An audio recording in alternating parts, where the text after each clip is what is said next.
ఆంధ్రప్రదేశ్ తీరం 1053 కిలోమీటర్ల దూరం. ఇక్కడ మొత్తం 33 లక్షల మందికి పైగా జీవిస్తున్నారు. కానీ వాళ్ళ జీవితం రోజు రోజుకి కష్టంగా మారుతుంది. తీరంలో 32% భూమి ఇలా కోల్పోతున్నాం. కృష్ణా గోదావరి డెల్టా ప్రాంతాలు ఎక్కువ ప్రమాదంలో ఉన్నాయి. సముద్ర మట్టం పెరిగితే 282 గ్రామాలు ప్రభావితం అవుతాయని అంచనా. ఇది గతంలో ఉన్న పరిస్థితి. ఇప్పుడు ఈ సమస్యకి పరిష్కారంగా ఒక పెద్ద ప్రాజెక్ట్ మొదలైంది. పేరు great green wall of Andhra Pradesh. దీన్ని పర్యావరణ అటవీ శాఖ చేపడుతుంది. ఉప ముఖ్యమంత్రి పవన్ కళ్యాణ్ ఆధ్వర్యంలో ఈ పని జరుగుతుంది. తీరం పొడవునా 5 కిలోమీటర్ల వెడల్పుతో ఒక పచ్చని రక్షణ కవచం కట్టడమే లక్ష్యం. మొత్తం 1,00,000 హెక్టార్లలో ఈ పని జరుగుతుంది. 2030 నాటికి దీన్ని పూర్తి చేయాలని ప్లాన్. ఇది ఎలా పనిచేస్తుందో చూద్దాం. ఇందులో మొత్తం 3 భాగాలు ఉంటాయి. మొదటిది సముద్ర తీరానికి ఆనుకుని ఉండే ప్రాంతం. ఇక్కడ మడ అడవులు పెంచుతారు. మడ అడవుల్ని ఇంగ్లీష్ లో మ్యాంగ్రోవ్స్ అంటారు. ఇవి తీర ప్రాంతాల్లోని ఉప్పు నీటిలో లేదా బురద నేలల్లో పెరిగే అడవులు. ఇవి అలల యొక్క శక్తిని తగ్గిస్తాయి. తుఫాను వచ్చినప్పుడు నష్టాన్ని తగ్గిస్తాయి. మడ అడవులు పెరగని చోట్ల వాటి స్థానంలో వేరే చెట్లు షెల్టర్ బెల్ట్ ప్లాంటేషన్స్ చేసి అదే రక్షణ కల్పిస్తారు. రెండోది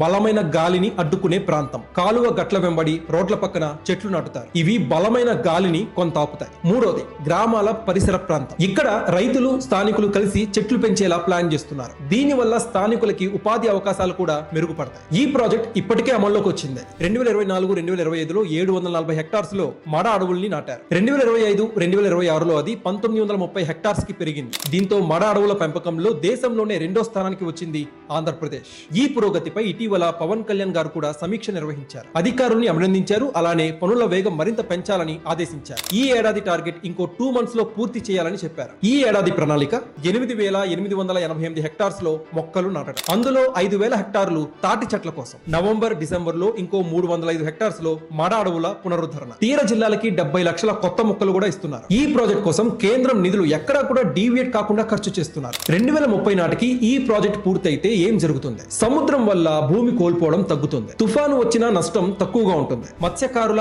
ఆదాయం పెరుగుతుంది. జీవన విధానం మెరుగుపడుతుంది. టూరిజం ఛాన్సెస్ కూడా పెరుగుతాయి. దీంతో పాటు మడ అడవులు చేపలు పక్షులకి నివాసంగా మారి జీవ వైవిధ్యం కూడా పెరుగుతుంది. చెట్లు ఎక్కువగా ఉంటే ప్యూర్ ఆక్సిజన్ లభిస్తుంది. మొత్తానికి 33 లక్షలకు పైగా ప్రజల జీవితానికి ప్రకృతి సిద్ధమైన రక్షణ కవచంలా పనిచేస్తుంది. ఒకప్పుడు సముద్రం తీరాన్ని మింగేస్తుందేమో అనే భయం. ఇప్పుడు అదే తీరాన్ని ప్రకృతితో కాపాడే ప్రయత్నం. 2030 నాటికి ఈ great green wall of Andhra Pradesh విజయవంతమైతే ఆంధ్రప్రదేశ్ తీరానికి ఇది ఒక శాశ్వత భరోసాగా నిలుస్తుంది. సాధారణంగా ఇలాంటి విషయాలు వైరల్ కావు. కాంట్రవర్సీ విషయాలే వైరల్ అవుతాయి. కానీ ఇలాంటి విషయాలు వైరల్ చేయాల్సిన బాధ్యత ప్రతి ఒక్క పౌరుడిపై ఉంది. ఇలాంటి విషయాన్ని టేకప్ చేసిన పవన్ కళ్యాణ్ పార్టీలకు అతీతంగా ప్రతి ఒక్కరు కూడా అప్రిషియేట్ చేయాల్సిందే. ఓవరాల్ గా ఈ ఇనిషియేటివ్ పై, ఓవరాల్ గా ఈ ప్రోగ్రెస్ పై మీ ఒపీనియన్ ఏంటి? కామెంట్ సెక్షన్ లో పంచుకోండి. Please like, share and subscribe.